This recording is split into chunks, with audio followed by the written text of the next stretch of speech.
Charged of collection or provision of property and services for commission of terrorist acts contrary to section 5(1) of the Prevention of Terrorism Act. Particulars are that on the 6th day of July 2024 at a known place within the Republic of Kenya, jointly with others not before court, knowingly received Kenyan shillings 12,854 through mobile number 0723235337 from Binance account user ID 944548425, operated by the Islamic State East Africa Cell for the commission of a terrorist act. Is the charge true or not true? It's a lie. Count number 2. You are being charged of collection or provision of property and services for the commission of a terrorist act contrary to section 5(1) of the Prevention of Terrorism Act. Particulars are that on the 2nd day of August 2024, at a known place within the Republic of Kenya, jointly with others not before court, knowingly received Kenyan shillings 30,110 through mobile number 0723235337 from the Binance account user ID 944548425, operated by the Islamic State IS East Africa Cell for the commission of a terrorist act. Is the charge true or not true? You're wrong,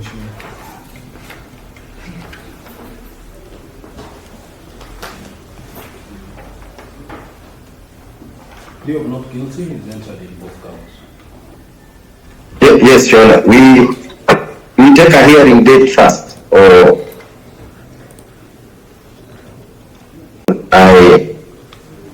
I think I would be right in assuming that my brother, Mr. Machira, is not opposing bail.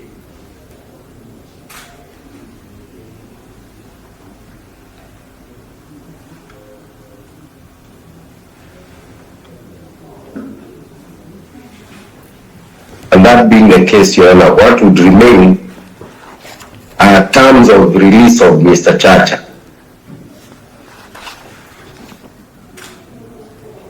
And Your Honor, I would urge that we release Mr. Chacha on his executing his own personal bond.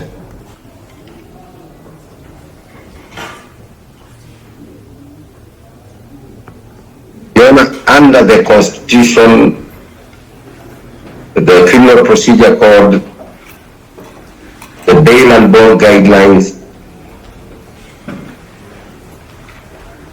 to pay is the assurance that the accused will return to take his trial. There are third considerations.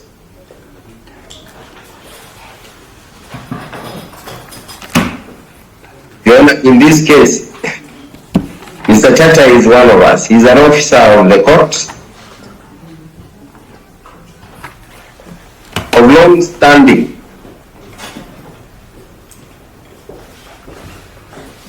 He practices before this particular court almost every day, including today. I have been watching him since morning. He has been as busy as the court.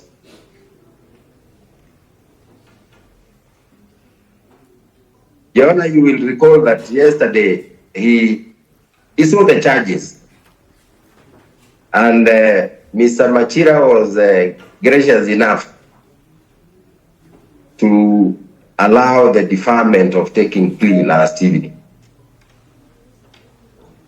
So Mr. Chacha left the precincts of your court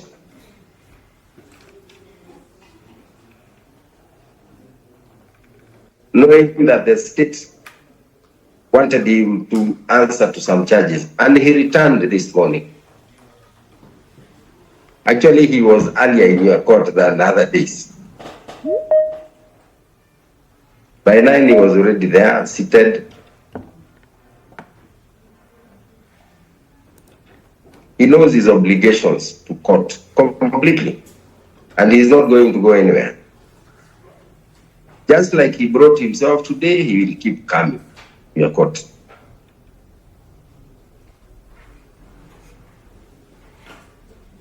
So So, Your Honor, I do not think there would be any need to burden him with the surety or cash bail.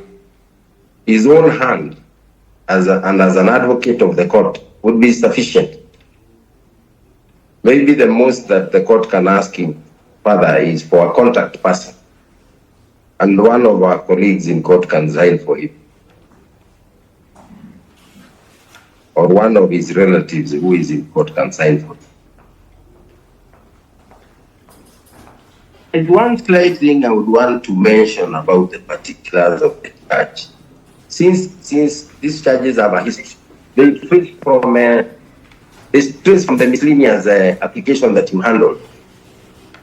Your Honor, in the miscellaneous application, we had been told Mr. Chacha received money from a designated entity, an entity designated by the United Nations. Mr. Machira's charge sheet has made a slight but of serious legal consequence.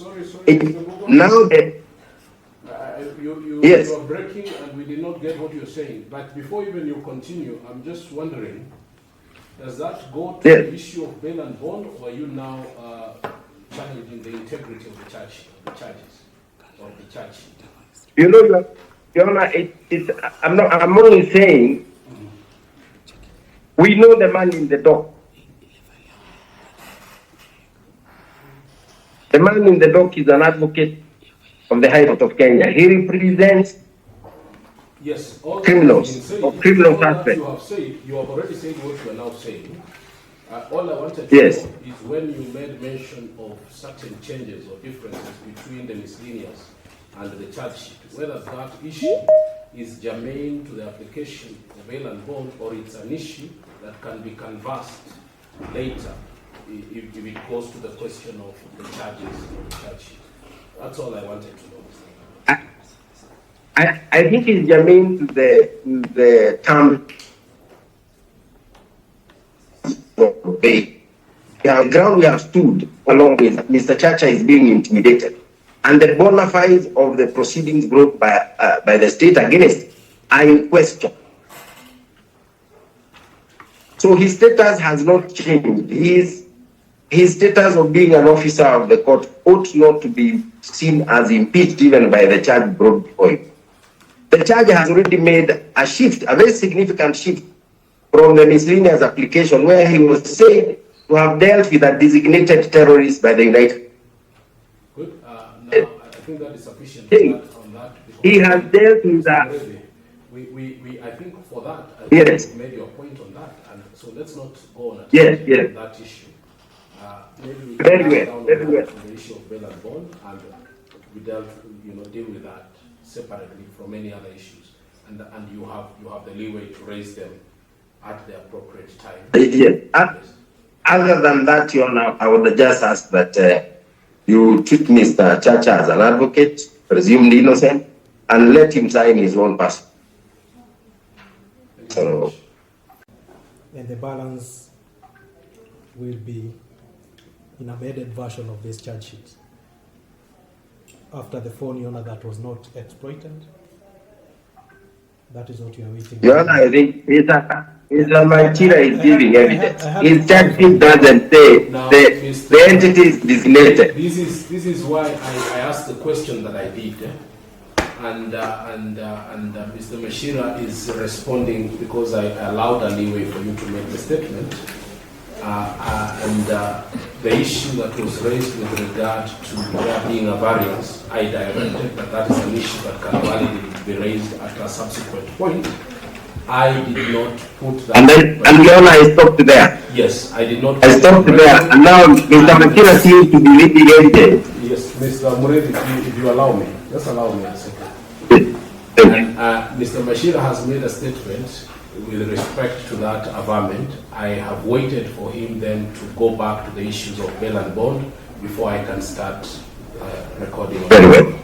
So I've allowed Mr. Mashira the leeway to also make a statement off the record, and Thank then you. I will also record. Thank you for that, Your Honor. On our part, we do not have an affidavit in opposition to Berta. and therefore we are unable to present anything in respect to compelling reasons. We, however, request the court to consider the offences before you that the accused person is facing, so that the terms are commensurate to the offences. And secondly, the request for the both terms, Your Honor, in terms of personal bond, is equally opposed. Before the court pronounces itself, we request, Your Honor, that perhaps it's important a social inquiry be conducted so that the terms are given subject to the social inquiry by the relevant officers, mandated by law. This person before the court also happens to be advocate of the High Court of Kenya, and he is faced with grave charges under the Prevention of Terrorism Act, which charges carry severe penalties in the event of conviction.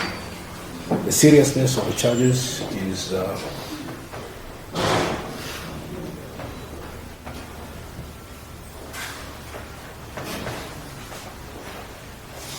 is one of the considerations which the court must bear in mind in an application for bail and bond. Of note is that despite the seriousness of the charges, no affidavit was sworn by the prosecution in opposition to grant of bail and bond to the accused person. Considering the previous conduct of the accused person, in that despite having been aware of the charges that he faces, he did present himself in court this morning, and also considering the fact that the accused person earns his living by practicing before the courts of law in the Republic, there is a high inducement, there is a very high incentive, there is a very high incentive on his part to adhere to orders issued by the court, as to do otherwise would be to put his own livelihood at risk. The accused person has everything to lose should he fail to adhere to the bail and bond terms that the court will impose. Given those considerations, I proceed to order that the accused person shall be set at liberty upon executing a personal bond of 5 million shillings with 2 contact persons for a similar amount. Those are the orders of the court. Most of us.